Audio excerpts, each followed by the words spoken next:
This is incredible. ഇതാണ് India incredible എന്ന് പറയുന്ന കാരണം.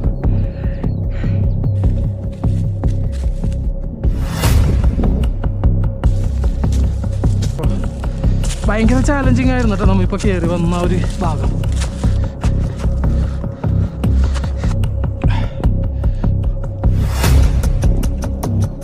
എത്ര കഷ്ടപ്പെട്ടാലും അതിൻ്റെ റിസൾട്ട് കിട്ടും എന്ന് പറഞ്ഞാൽ അതിൻ്റെ വലിയൊരു സത്യമാണ് നിങ്ങൾ ഇപ്പോൾ ഈ കാണുന്നത്.